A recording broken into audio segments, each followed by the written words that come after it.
Welcome to the world premiere of Bounty Hunter. This is the world premiere of the animated short film that was created by UTS Animal Logic Academy. I just want to tell people of the Eora Nation. We're sitting on their ancestral lands at the UTS City campus. They have a huge heritage of storytelling, which is foundational to what UTS is doing. It's foundational to what I studied at UTS. I'll get into that in just a moment. And telling stories is such a tradition in modern Australia that we pay respect to the elders past and present of the Gadigal people, and we acknowledge them as the traditional custodians of this land.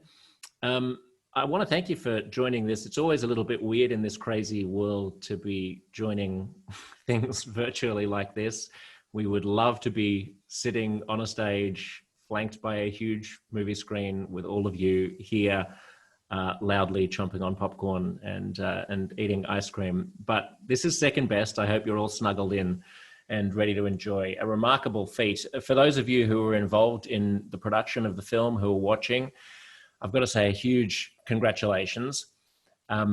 I studied here at UTS. I did film, television, and radio production, then social, political, and historical studies. That was all part of the communications degree when I did it, and became a journalist and moved to New York. And I've been in New York for most of my life, where I helped found HuffPost Live, which was a streaming news channel, essentially. And I came back here a couple of years ago, and now I work at the ABC and do various other podcasty things, and you can hear me on 702 on ABC Radio Sydney. But while I was at UTS, I also made a short film which won the UTS Golden Eye Awards, and it was one of the hardest things I've ever done.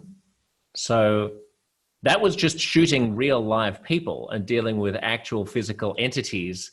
I can't imagine how much harder it is to do it using nothing but pixels and ones and zeros. So a huge congrats to you. And we're going to be speaking tonight, before we see the film, with two people behind the film, Matt Estella and Jess Lyon. Let's meet them now. Matt, do you want to tell people who you are? Oh, sure. So yeah, I'm Matt Estella. I've got a background in visual effects and computer animation that it's about 20 years now. So I was working in Sydney for a few years at a place called Z Space, and I went to London for many years, where I worked at Frank Store and the Mail and a few other places.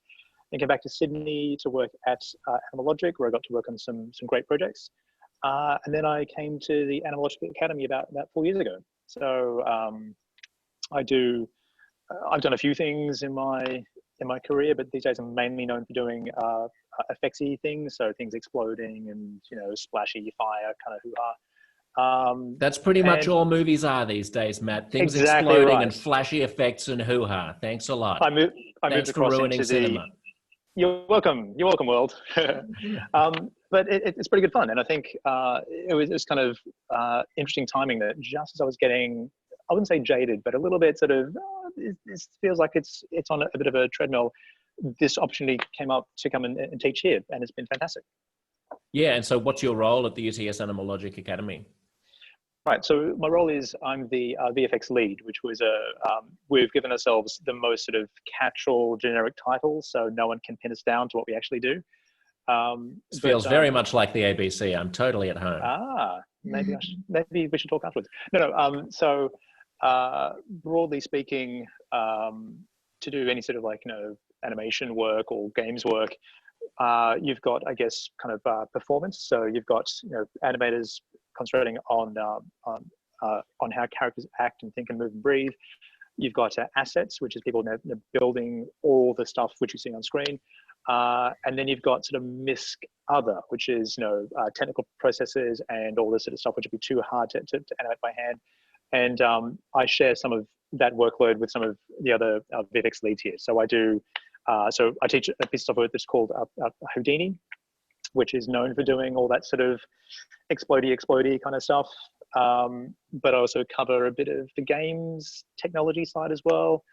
And also a shoulder to cry on when needed, a warm hand, a firm hug, all that jazz. Jess, is this true? You need to fact check this about Matt. Is he a warm shoulder to cry on? Is he a nice person to hug? Tell people about your role, Jess. Well, absolutely. Matt was my supervisor in charge of me last year when I was a student. So we had catch-ups every so often where he would check in, see how I was going. So yes, definitely a lot of warm hugs and shoulders to cry on. And tell us a little bit about yourself, Jess. So I was a student here last year, as I said. I came from a background of fine arts and arts. I studied creative writing and painting and drawing at UNSW. So I came in with a completely 2D sort of field background. And then last year I went on to do some art direction. So I did some concept and art and design. And then I also did some surfacing, some lighting, some compositing, and then we also went into the immersive technologies in our second term, where I got to do some game design and play around with things like Unity and so on. So yeah, and now I am a junior compositor at Flying Bark, which is an animation studio here in Sydney. Yeah, and this course has an insane level of graduate job placement, doesn't it? So it's not unusual for someone to do this course and then find themselves at a hotshot production company. In what capacity were you working on Bounty Hunter, Jess? Well, I was doing art direction on Bounty Hunter, but I was also doing heading up some look development in surfacing. And then I was also lighting lead as well and did compositing as well. So I was sort of spread out over the field, which a lot of the other students were as well. Mm-hmm. Yeah. Cool. Okay, so now you know a little bit about Jess Lyon and Matt Estella, the student and teacher respectively, both of whom were fundamental in the production of the movie that you're about to see. The movie will start in about 8 minutes' time, and the way that you're going to watch it, just to give you an understanding of how this evening will unfold, is we'll blabber for another 7 or 8 minutes, and then there's a link to the YouTube where the film will play in the chat box at the bottom of the screen. So if you go to the bottom of Zoom, you'll see that there's a chat box, and we will post a link to the YouTube. It's a little bit clunky, I know, but because we want you to see it in the highest possible definition, we don't want you to be streaming it across Zoom with our ugly faces obstructing your vision. There'll be a YouTube link. You will click across to the YouTube tab. You'll watch it at exactly 1/4 to the hour. And it runs for almost 5 minutes, and then we'll come back and we'll spend about 45 minutes answering your questions and talking to Matt and Jess about the course, about the industry, about the film, about how it all came together. And you can ask questions yourself by clicking on the Q&A tab at the bottom of Zoom. And Jess, we've actually got our first question before I even teased for it. Someone named Jackie Robson is asking you a question, Jess, saying, what is surfacing and compositing and Unity? You just mentioned these words. Yeah, so surfacing is, we get the models for modeling, and they usually have, I'm trying not to get too technical here, but they have UV maps that you essentially paint textures onto the model. So you get the skin, you get clothing, you paint on all these patterns, so they get very colorful. Because before that, they are actually in Lambert gray, so they're completely gray, and then in surfacing, they get all their textures. Compositing is essentially the end of the pipeline where you get all the final rendered images and you place them all together in layers, so it becomes a 2D image again for the screen. And then that gets sent off to editing, the final edit, it gets sent off to clients, etc. And then Unity is a game development engine. So it's like Unreal, Unity, they are free, so you can use them very easily. And you can do some game design in there, and you can do some effects as well. So yeah. Cool. I should also just mention that we are recording this Zoom, and it will likely go up on a UTS website after it's been edited and beautified and subtitled and so on. So if you miss anything, you can always check back in on it later. And of course, if you like the short film, then be sure to share it on social media using the YouTube link in the chat box. Let's talk about the movie now.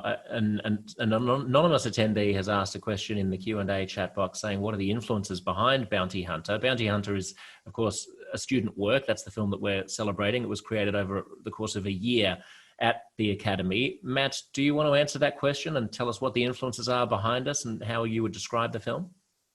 Yeah, sure. I mean, I'd say that a lot of the development of it comes up from us, from the leads here, coming up with a quite a vague, open-ended challenge to them, where we almost sort of tend to set, I guess, technical constraints. Where we say, okay, uh, the previous films made by the Academy have been this, therefore we want this to be not that. So it's a lot of, I guess, kind of not constraints. So it's a,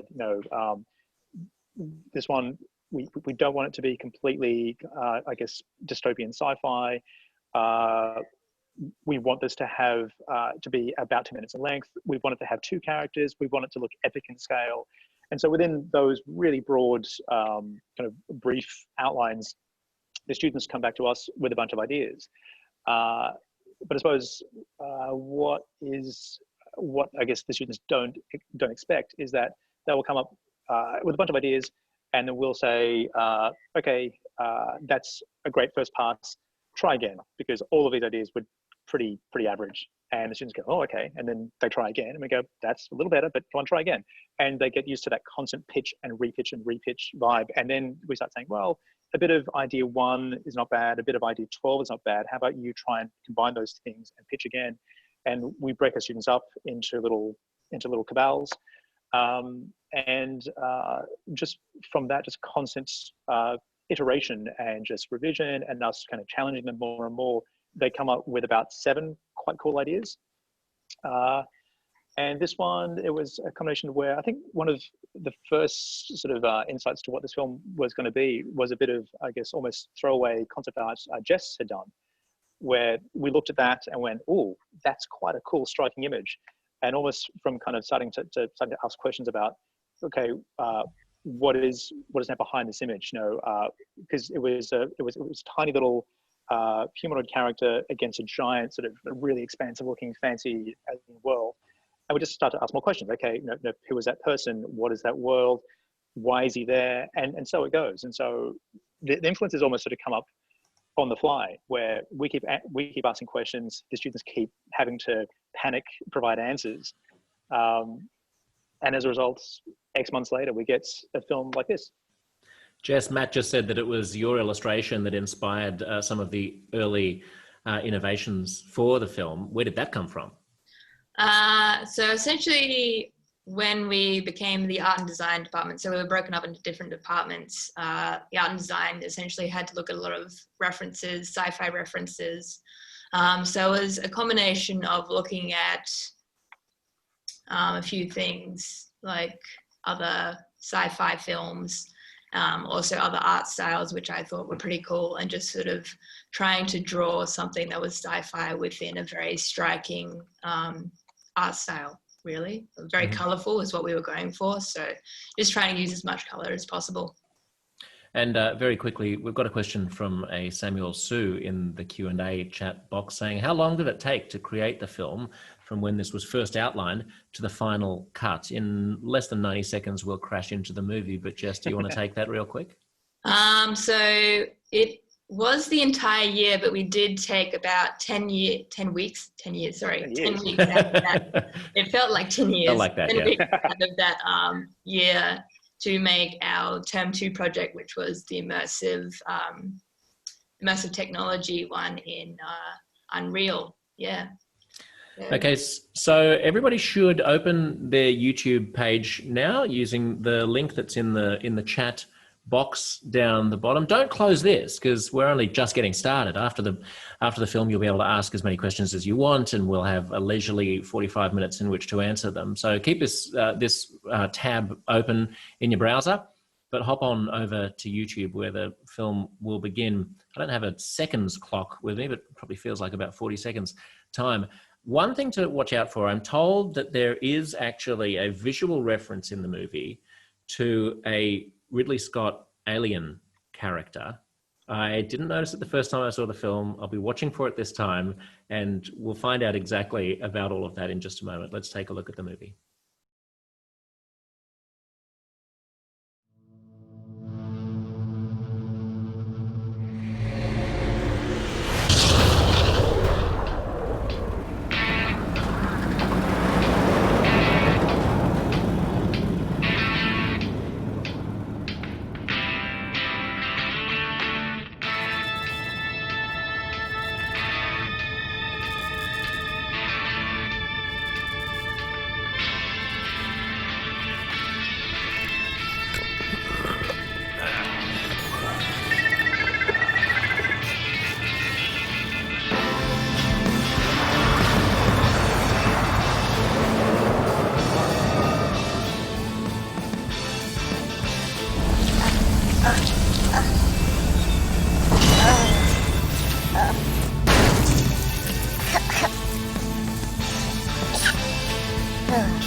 I feel like we're counting down to the new year here, folks. Enjoy the world premiere of Bounty Hunter.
There you have it, Bounty Hunter.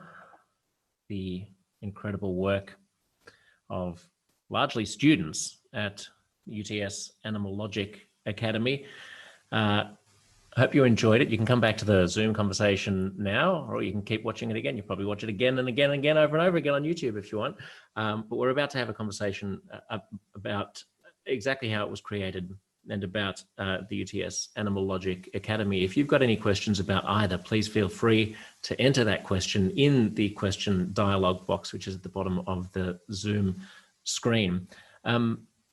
Jess, do you just want to tell us about the look of the film? It's striking. It plays around with cliches and conventions of cuteness versus evil and so on. Where does the look come from? The look is a bit of a variation. We were going 3D animation, so it is hard to try and differentiate from Pixar and Disney, but we wanted to go for something a little bit different. And we also wanted something that was clearly very colorful. So that's why all the lighting looked very, very colorful. The character itself, our Who, had to be very, very cute. So there was a lot of development on that creature especially. So it had to be cute, but then also really scary at the end with all the eyeballs in the mouth. So it was a lot of back and forth, but everyone really pulled together and made a really cute Who, especially with the fur and everything. So yeah. And a question from Luis Mota, Matt, which you can take. How much professional experience did the students involved in the development of the film have before entering the program? I mean, none really. So, I mean, most of our intake tend to have completed some sort of undergraduates somewhere. So they come from quite a few places around Sydney and around Australia, and also from overseas. I mean, what we try and do is, what we like to say is, a lot of students who have finished an undergraduate program might have a thing which they are passionate about, but it's not quite at that industry level yet. And so what we really try and do is to get people to take whatever skill they have up to industry standard. We've had a super talented tiny handful of people who have had maybe not as much computer graphics experience as we would like. So Jessica, one of them, another one of our amazing students from last year was Anya, but they tend to be behind the eight ball a bit, and they often have to work very, very hard to catch up to the rest of the team. So, but generally speaking, people have some sort of experience in a field, and we then push them up to standard. I mentioned before the screening, Matt, that there's a hidden reference to one of the world's greatest sci-fi horror films, really, Alien. Can you tell us what the reference is? Yeah. So in the cave that most of the action happens in the second half of the film, there's a funny-looking alien tree in the middle of the set. If you look really closely at that, I don't know if you can even see it in the finished film because we end up focusing somewhere else, but Anya came up with a whole life cycle for that little Who alien creature. And it turns out that it's grown on that tree. And so if you look very closely, you can see that there are tiny little embryo Who's grown as fruit on the tree. And we went through a whole amazing look dev session, making these like horrible looking kind of, in utero egg sacs, which are just sort of gently pulsing and spinning on the tree. It was some fantastically disgusting work, which is just one of the little kind of throwaway gags in the film. So yeah, I think some of them are glowing. So we do have some of them glowing in the film. There's a few shots where they're slightly off in the corner. If you look really hard, you can see some little shapes in there that are the embryos, yeah. Timothy Thompson writes in the questions, can we have the Who as an emoji, please? So yeah, I'll take that as a comment, maybe. That's the next project to work on. And Jovan Tomasevich writes, aside from Unity and Houdini, what other softwares were used to create the film, like with the hair, for example? Jess? So the hair was created in Houdini, I believe. Yep. One of the students, Liz, did a lot of development on the hair with Matt. So she'd been working on that pretty much all year. So we came up with some colors, choose. We went through several different types of colors for the Who and settled just on white and blue, I believe. But yeah, so there was like one where it was more sort of golden, like a golden retriever, and there was more purplish, there was pink versions. So a lot of development went on to the fur in Houdini. But other projects that we do use, we use Katana. We also use Substance Painter for the surfacing. So Katana is for lighting, Substance Painter for surfacing. Nuke is for compositing. We did modeling in ZBrush and also Maya. And then we did layout in Maya as well. We did Photoshop for a lot of the design work. Wow. One that I'm missing, what was the edit in DaVinci or something? Yeah, the edit and the font grade was in DaVinci Resolve. Yeah. The animation and rigging was in Maya. Yeah. The rendering was in RenderMan. The other things is, I mean, basically what we do is we really try and sort of mirror industry practices. So I think it's very easy to kind of to be swayed by some of the, I guess, marketing spiels by the software companies where they say, oh, if you just use this package, you can do it all. And but in reality, as great as all these pieces of software are, you really want to pick the best tool for the job. And so at a studio like, say, Animal Logic or Pixar or ILM, they're using a whole suite of software, and we will mirror that here. And this is not just specific to filmmaking, right? There is a question. I should also emphasize to viewers, if you want to ask a question, best to do it in the Q&A chat box. Some people are asking questions in the chat box. It's just easier for us to keep an eye only on the Q&A and to look at the chats later. But this one is in the chat, and I just want to put it to you, Matt, because Roy Fu is saying, I want to get into the visual side of games design specifically. I've got a particularly strong character design and visual direction kind of things, but will doing a year in this course help me find a place for myself, since it is filmmaking rather than just making games? Do you want to just emphasize that whilst we're celebrating an amazing short film tonight, the course is not just about filmmaking? Yeah, sure. I mean, what is, I guess, a certain irony is that while myself and Alex and Dan, the three leads here, we all have a background in filmmaking and in visual effects, the Academy itself is actually getting more recognition and winning more awards for all of our games work. So the way the year runs is we spend the first third of the year working on the short film, and we get it to maybe say halfway complete, and we park it. Then we spend the middle third of the year investigating all of the new emerging technology. So we look at games, we look at VR, we look at AR, we look at data visualization, just whatever is sort of cutting edge. And again, we in a similar way of getting the students to pitch the short film, we get them to pitch new emerging tech ideas. And so, in fact, on the wall behind you there, Josh, is some of the pitch work from some of our real-time projects, and behind Jess is some of the work from one of the other real-time projects. And that becomes a real boot camp where my other analogy, I'm big on really labored analogies, is the first semester is a real sort of, I guess, kind of Mr. Miyagi, Karate Kid kind of, paint the fence, wax on, wax off. I realized that only you and I would get that reference. Everyone else here who was under the age of 25 won't get it. But then, are you implying that I'm over the age of 25? I take no. Deep offense. Yes. I'm completely implying that. But then the second and third semester is where we really say, okay, now show me, wax on, wax off, show me paint the fence. And so we kind of leave it to the students then to kind of show us what they can do.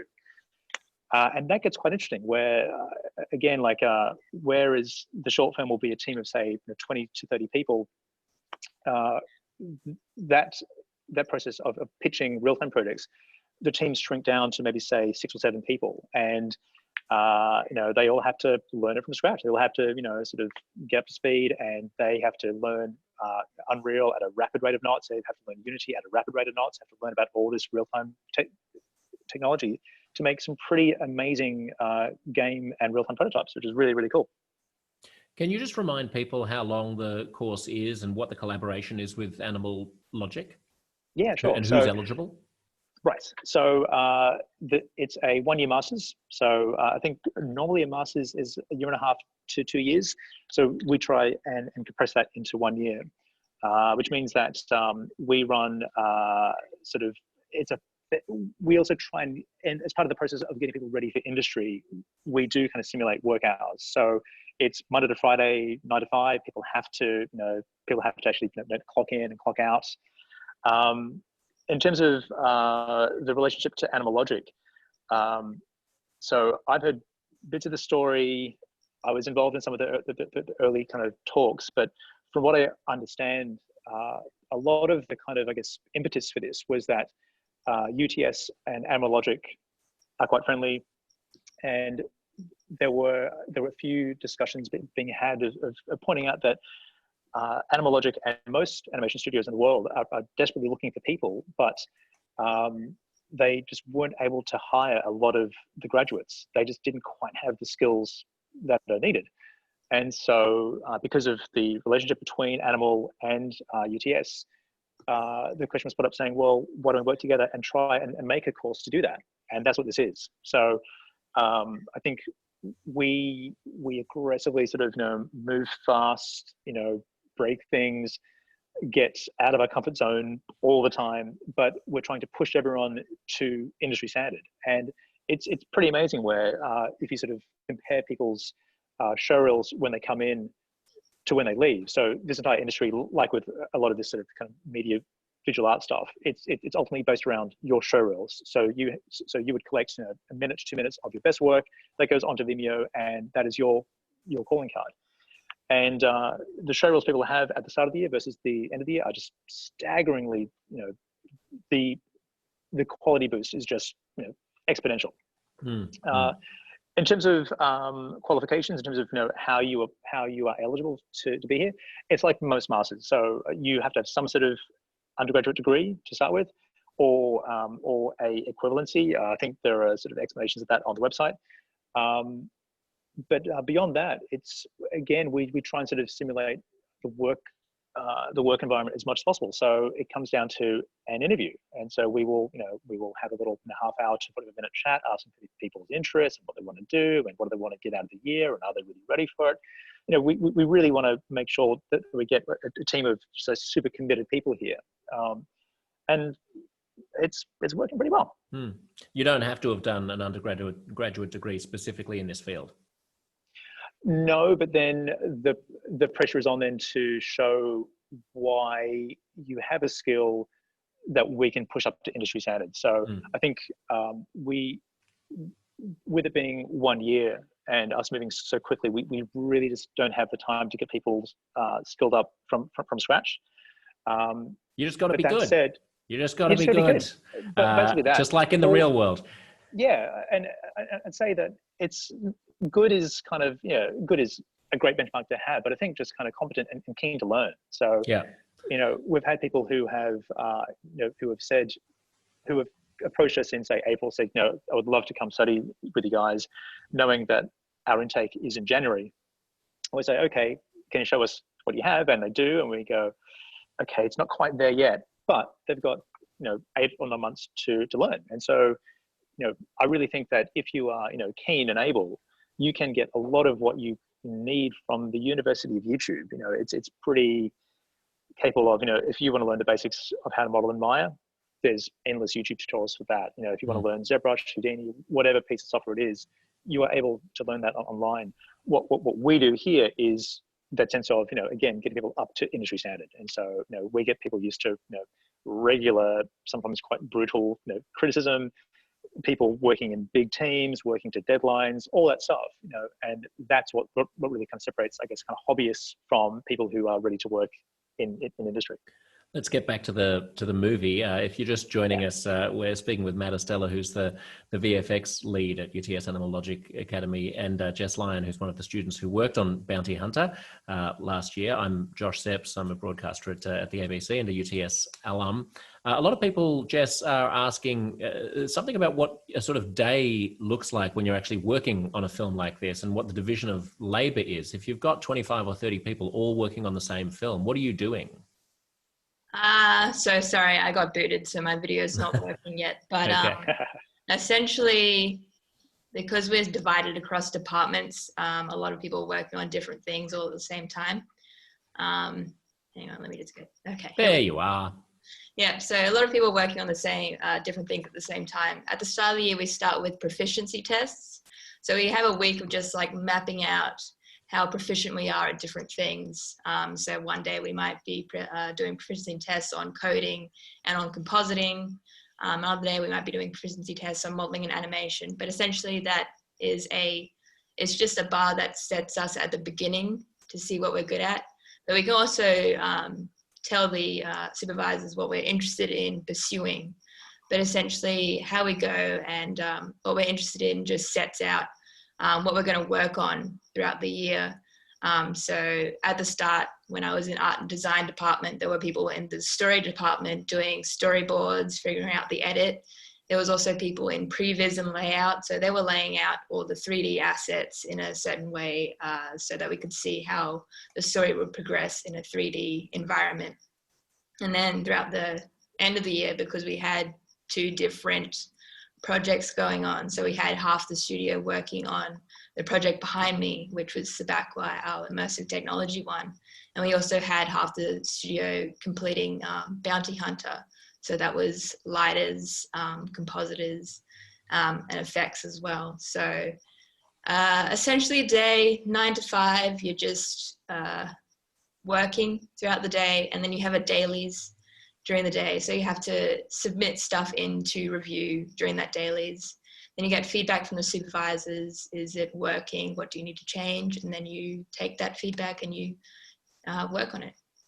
To the real novices who have never done visual effects at all, can you break it down as if we were 8 years old and talk about the very beginning of putting this together? I mean, is like each element in the film, is each element created separately, and then are you programming how that element is going to behave, whether that's a character or an object? Are they, and you're then compositing them together at the end? Like literally, how is it put together?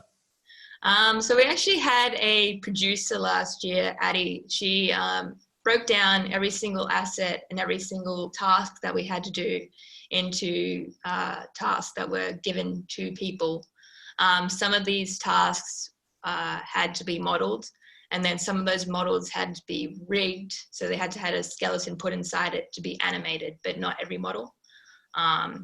And then some of the tasks were effects tasks. So the effects team would take those tasks and they would just start developing the look of the effects. Some of the tasks were, I should say, design comes essentially before all the modeling, really, because you get a concept. And then from that concept, you start modeling that concept so that it looks like the concept. And then so was there a physical real world model of each of the characters? Real world? No, it was made in Maya. It was made right. in So when you say that you're putting a skeleton on it, what does that mean? Essentially, rigging is putting a skeleton in, like, you're putting joints and bones into this 3D model on a computer in Maya, so that those joints can behave in a certain way when animators start animating them. So you can start. I was going to say a good analogy is if you think about, say, stop motion, which most people have more of a tangible sense of. You can have very kind of amorphous, fluid, say, plasticine-based animation, like, say, the old Gumby cartoons. But if you move up to, say, something like, say, Coraline or to Wallace and Gromit, they're not just lumps of plasticine. They have a physical metal skeleton inside it, which are then form plasticine and silicon and other materials over it, so that animators have an ability to keep the structure, I guess, kind of on model and always of same proportions. The other analogy would be to, say, puppets. So if you are designing a marionette, you have to think about, how are all the parts of the marionettes bound together? How do the strings connect up to the top control surfaces? Imagine all of those things, but on the computer. So you wouldn't necessarily want all of your animators hand modeling a character's facial performance on every frame, because they would very rapidly fall out of whack or out of sync, or animators may not be good modelers. But if they can understand performance, and if you can give them a slider that says happy or sad, or eyebrow down, eyebrow up, then they can push that I guess kind of emotional performance through. And a big part of this, I guess, industry is you're trying to parallelize out the tasks. So whereas with say stop motion, ultimately you would have to have people designing a set and then building a set and then placing lights and then placing a camera, but then it all comes to a point where it's just one stop motion animator versus a set and a character and a camera, and you just have to wait for them to do their thing.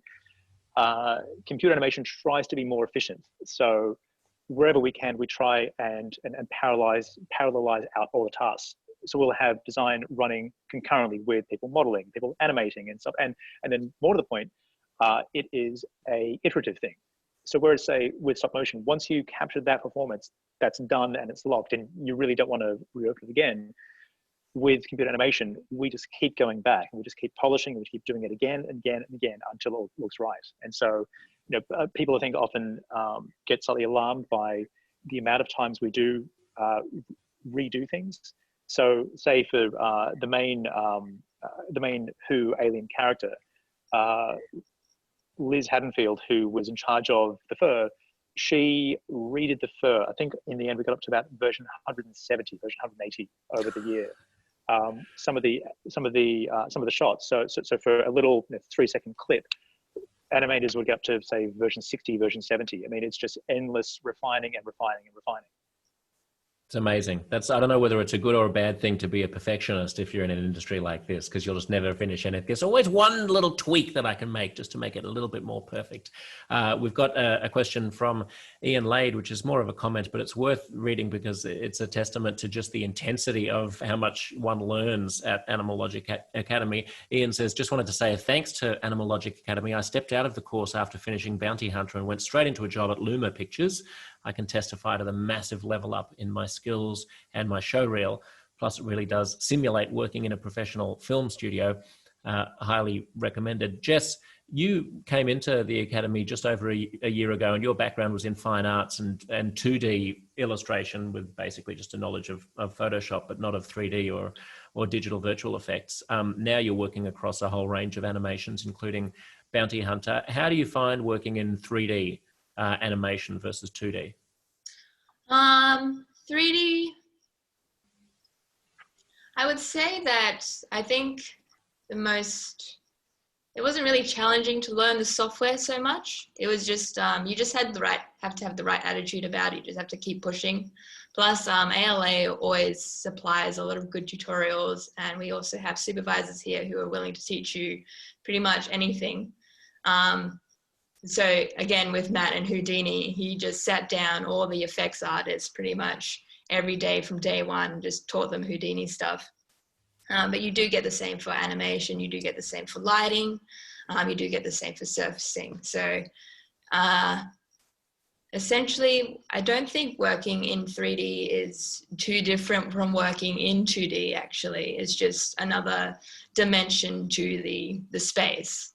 But coming from a 2D artist perspective, 2D helped with the 3D, I suppose, if that makes sense, because in lighting especially, I would be doing some of the backgrounds in 2D, but then I would be taking that knowledge from the 2D backgrounds and using that to inform how I would light a scene in 3D. Yeah. Some people are commenting on the images that you can see behind us all. We are all at UTS. We're in different rooms because we're practicing social distancing. But yes, these are all this is all evidence of the creativity of the folks here at Animal Logic Academy. Roy Fu has asked a question in the and please feel free to continue to ask questions. We've still got about 15 minutes left using the Q&A chat box at the bottom of the Zoom screen. Roy Fu says, if programming is one of my weaker elements, what parts of it specifically should I try to learn about and improve so that I can greater contribute to that part of things while still making sure to nurture arts and design as a primary skill. Matt, do you have any tips about what in programming is essential, if anything? Yeah, sure. I mean, I suppose it's good to say that it's not essential. I mean, I think there is a bit of a misnomer and a what's the word? Misnomer. We'll go with misnomer. Misconception? Misconception. Thank you.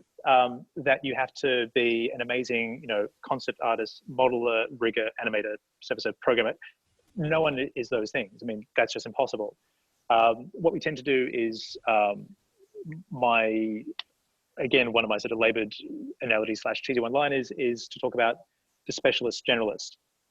And so I think what we really try and encourage for our students is for them to pick their specialization, pick what they're good at, but be willing to have a go at other things. And it oftentimes comes down to interests. And so we've had students who have come to us with a really strong coding background, but their interest is in learning how to do servicing. And so they will then sort of push themselves forward as a service / coder. We've had people who come in as an artist and they suddenly find themselves distracted and kind of intrigued by coding, and they go that way. I don't think there's much need to force yourself into areas you don't really like or that you have no strong affinity for.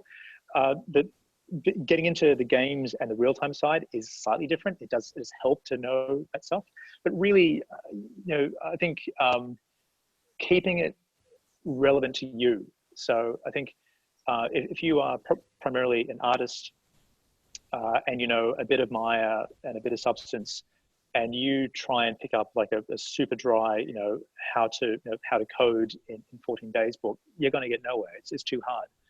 But if you can find, some sort of tutorial or an online course or something which is relevant to you, so if it shows you, how to code for Maya, or if you're a writer and you're using the software Katana and it shows you how to write little bits of clever code stuff for Katana, it's a much easier way to get into it and to get that hook.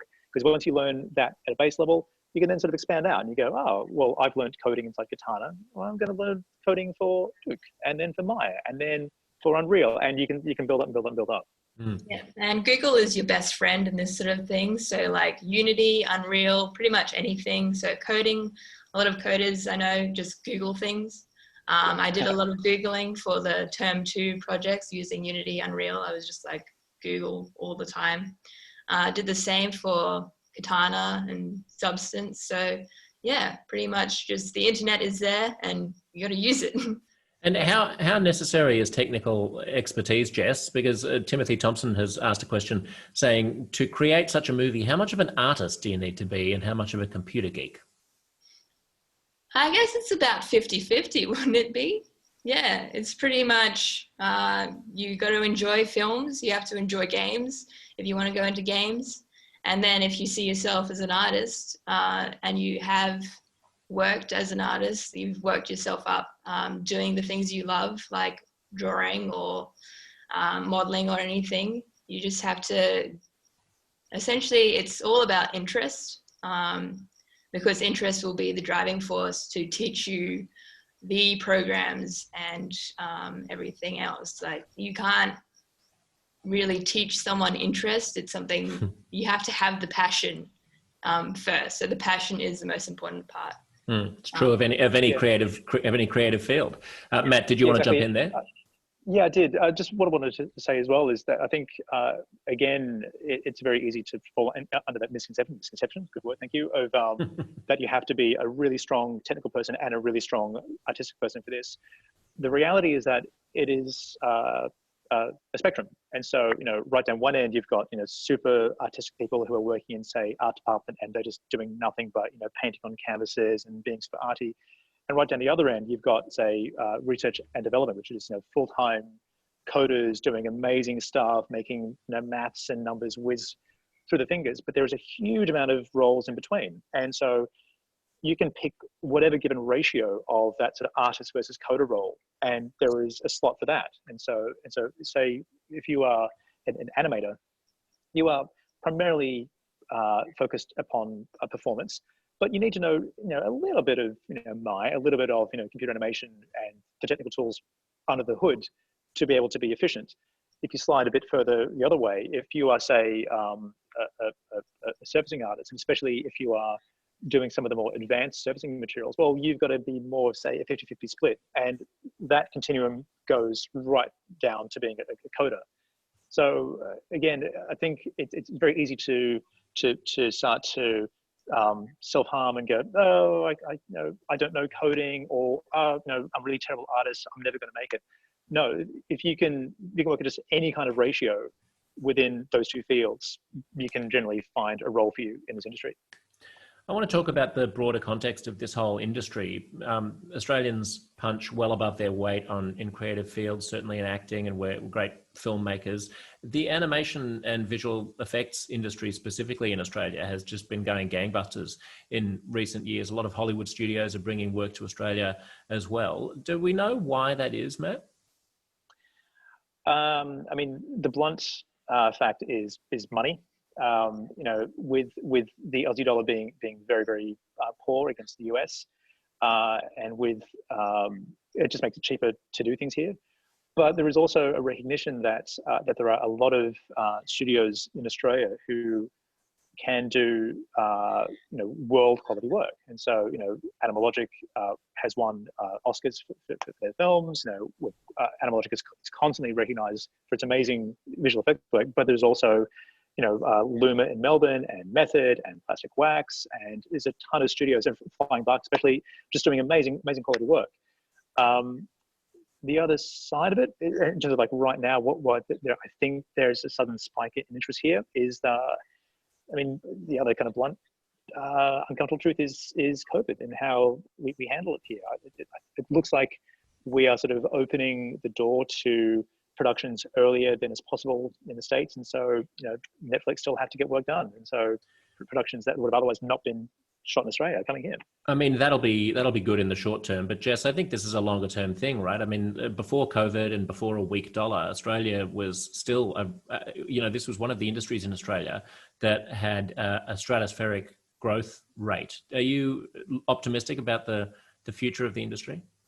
Yeah, definitely. I mean, we have like courses like this one, we have all these students coming out of it. And I think the government and Australia is starting to realize that students like us, and also students like IT students, are going overseas to get jobs when they're being trained up here. So it would give the government more interest to actually bring studios over to Australia so that they can keep the students in Australia. Yep. Yeah. What can we expect next from the Academy, Matt? Well, I'm glad you asked. This is a cohort. We've got around about 40 students this year.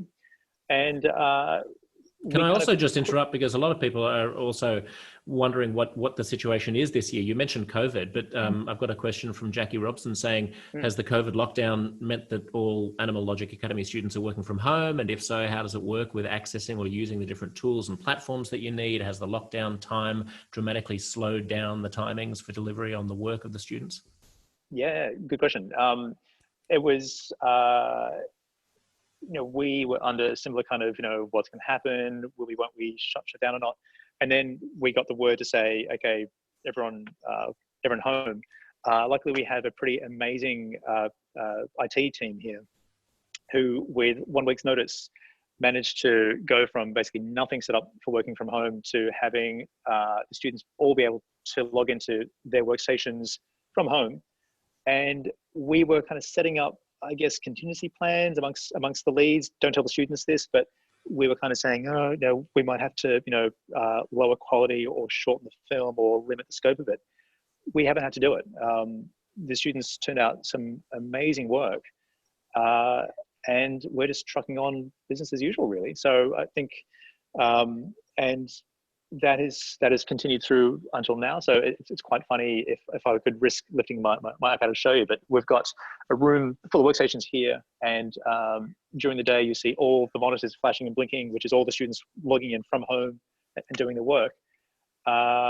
So we've had to adapt. I mean, and it's again that sort of mirroring of the industry where all of the animation studios had to do the same. So we are, so we are regularly communicating through Slack. We're talking through Zoom. And are the connections good enough that they're able to edit on software at UTS from home, or do they have local versions of the software? A bit of both. So for everything that we can work from here, we will do it remotely. A few people haven't been able to do that, and so again, our IT team, as well as Dan Flood, our CD supervisor and tech lead, came up with some very clever workflows that they could copy automatically a ton of work to their workstations. They can do the work there, and then that can be pushed back, and it's all kind of seamless. It's very cool. Jess, lastly, just getting back to the actual plot and like the creation of a story rather than just the creation of images that look pretty. Owen Rady writes in the question and answer box, what kind of story development were the students involved with? So essentially at the start of the term, we broke up into teams, we did our pitches and we chose our pitch. But after that, Alex came in. He's one of the supervisors this year, but he came in and we essentially in one day, like a few hours, we just blocked out the story, went through all the beats, and then everyone had suggestions for the beats, and that was all a big collaborative process. After that, essentially how the story looked and everything got handed off to the story department and also the previs department. And between those two departments, they both tried to figure out the best way to show the edit for the story. So it is a very collaborative process. The entire studio does get very much involved with it. But the whole nitty-gritty of the storyboards is actually sorted out by those departments, while the art and design focuses more on the look. Yeah. One of the things that I think anyone who's looking towards the future technological evolution of the 21st century likes to think about is virtual reality, augmented reality, the extent to which we're all going to have our experience of the world mediated by digital effects. Jess, are you going to stay in film production? Are you interested in VR and AR? You're more experienced in this than I am. Can you kind of put on your prognosticator's hat and tell me what things are going to be like in 20 years? 20 years, I'm not too sure. It'd be great to see more VR and AR. I personally am more interested in getting into game design and story for games. So definitely going down that road is very much an interest to me. But you can sort of see the merging of games and film already starting to happen with the use of Unreal in series such as The Mandalorian. Can you explain to people what Unreal is? Unreal is a game development software like Unity. So essentially they're using a lot of